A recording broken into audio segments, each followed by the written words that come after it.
penser que les choses existent d'abord. Toute philosophie représentationnelle, fondationnelle, commence par poser les choses, par poser les états, par construire au-dessus, par poser l'être, etc. Là, pour la première fois, la proposition de Quentin Meillasson, et je dois répéter que ce n'est pas une proposition par hasard, il l'a développée véritablement à partir d'arguments a priori, donc de façon presque, une démarche presque démonstrative, nécessitaire dans son livre. C'est une véritable démonstration de son livre. Donc lui, il dit, en conclusion, il ne faut plus penser métaphysiquement que les choses sont d'abord, il faut d'abord penser à ce que les choses peuvent être. Ce qui veut dire qu'elles pourraient être différentes. Donc il faut penser que la chose est contingente avant de penser qu'elle existe. Donc avant même de cristalliser la chose dans un état identifié par vous, comme étant cette chose dans son état actuel, il faut ontologiquement dire elle est contingente. Donc dire qu'une chose peut être telle chose ou telle autre chose ou telle autre chose est plus fondamental que de dire qu'elle est.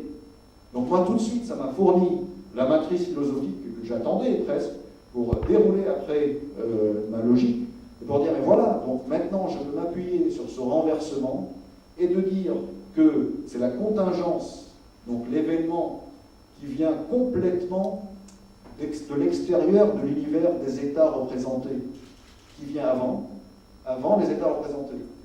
Donc si on fait ce renversement, tout d'un coup, j'explique que les actifs contingents puissent avoir leur prix matériel et réel qui vient avant les états du monde, que je peux laisser le financier théoricien faire si ça l'amuse, etc. Et donc ça me résout le problème du trader qui lui est immergé dans la réalité avec la contingence, avec l'actif contingent. Et au passage, ça me permet de résoudre le problème que Nassim Taleb soulève, qui est celui du signe noir. Parce que si finalement, dans ma logique, et dans ce milieu, ce médium nouveau que j'appelle le marché, j'arrive à me passer complètement, parce qu'elle passe au deuxième plan, elle devient elle-même secondaire, de la représentation en état du monde. Donc si j'arrive finalement à créer un médium où le trader peut s'inscrire et regarder le futur, comme à travers une lunette, sauf que ce n'est pas à travers une lunette qu'il regarde, il est lui-même immergé dans le milieu, comme s'il était immergé dans la mer. Et si j'arrive à trouver ce milieu, qui est celui où se transmettent les actifs contingents, ce milieu c'est le marché, donc si j'arrive à le trouver et faire se connecter ce trader avec le futur sans qu'il passe par la représentation en état du monde, donc ça ne gênera plus qu'il y ait des événements qui, dans la vieille vision en état du monde, sortent de la vision des états du monde. Puisque j'en ai même plus besoin de la vision par l'état du monde, j'ai trouvé tout de suite le chemin qui me permet de me connecter directement du monde où je suis, qui n'est pas partagé en états du monde différents. Il y a un monde unique, mais qui est contingent. C'est ça la difficulté conceptuelle. C'est qu'il n'y a pas un monde partagé en état du monde séparé, il n'y a pas de représentation du monde en état identifié séparé. Il y a un monde unique, mais contingent. C'est ça la difficulté conceptuelle, qui va se transmettre à un monde unique, mais contingent, le lendemain.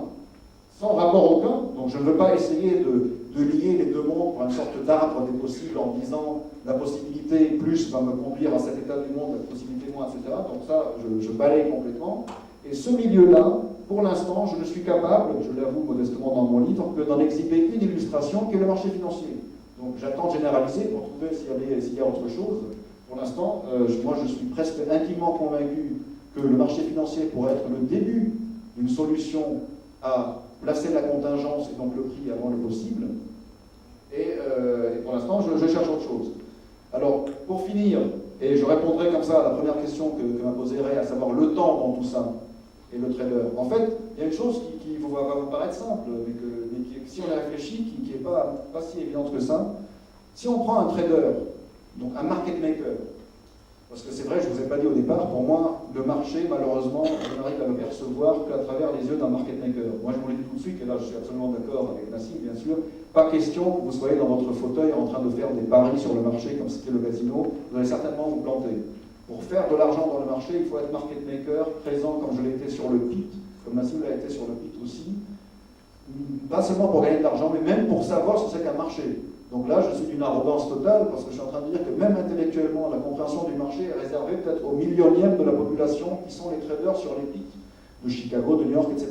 Bref, donc si vous êtes market maker, comme je l'ai été pendant 10 ans, comme Nassim l'a été, qu'est-ce qui se passe? Évidemment, vous n'allez pas deviner que le krach va arriver le lendemain ou qu'un événement va arriver qui va vous coûter de l'argent.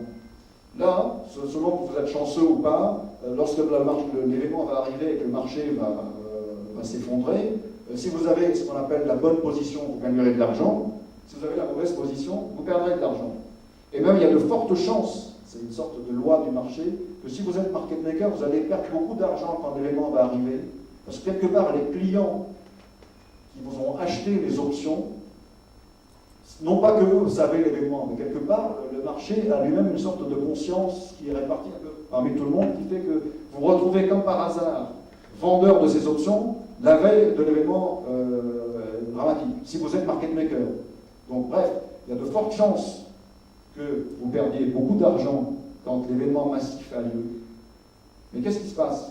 Dès que l'événement massif a lieu, les fourchettes bid and ask vont s'écarter de façon dramatique. Rappelez-vous, mes traders anglais, qui ne se contentent pas de faire monter les prix de 50 à 54, mais qui disent les prix maintenant ça vaut 50, 250. Donc les fourchettes deviennent énormes.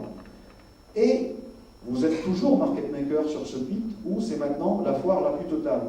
Donc ce qui va se passer, c'est que rien que par le flux de volume qui va passer à travers vous, parce que les gens qui vont s'affoler vont continuer à vous acheter et à vendre ces options, vous allez, à la fin de la semaine, c'est ce qui nous est arrivé, comme vous étiez en market maker, gagner 30 fois plus d'argent que vous avez perdu le jour du krach. Donc, comment je tourne ça en conclusion métaphysique? Ben, c'est très bien, donc vous avez prévu l'événement, d'après moi. Bien sûr, vous ne l'avez pas prévu selon la vieille vision en état du monde, etc. Parce que là, vous avez suivi comme tout le monde. Mais finalement, qui a dit qu'en tant que market maker, on devait calculer vos pertes et profits jour après jour? Si on les calculait au bout d'un mois, on va comptabiliser que vous avez gagné beaucoup d'argent à la fin du mois. Alors, vous avez perdu beaucoup d'argent le premier jour, mais comme étant market maker et comme vous êtes sur le pic, vous avez fini par gagner beaucoup. Donc, si on mesurait votre profit, perte des profits tous les mois, on verra que vous avez gagné beaucoup d'argent alors que l'événement a lieu. Or, dans le marché, on s'en fiche pas mal de savoir que si quelqu'un vous dit « moi j'ai prévu l'événement », ce n'est pas la connaissance qui importe dans le marché. La seule mesure qui est importante dans le marché qui est pertinente, c'est l'argent que vous gagnez. Je suis un peu matérialiste, excusez-moi, mais c'est ça. Donc au bout du compte, si vous affichez un bilan positif à la fin, tout se passe comme si vous aviez prévu le marché. Et voilà, donc j'ai pu révéler le milieu, ce médium qui s'appelle le marché, tel que si vous y êtes émergé en tant que market maker, si vous subissez l'événement de façon contingente, mais vous n'êtes pas tenu à votre art des possibles, etc., et vous adaptez tout le temps, finalement, on peut dire que vous arrivez à prévoir le marché. Donc, pour répondre à la question de la chronologie, il faut tout simplement dire, eh ben, c'est pas tous les jours qu'il faut comptabiliser les choses, et c'est de prétendre que ce n'est pas très grave si on n'a pas prévu l'événement, parce qu'effectivement, on était surpris par l'événement. Donc ce n'est pas tellement le fait que l'événement est arrivé avant, et moi, en tant que market maker, je ne l'ai pas prévu, ce soit après. Si au bout du compte, si j'ai pu afficher un résultat positif qui compte, et tout se passe comme si j'avais prévu l'événement. Il y a ce renversement chronologique.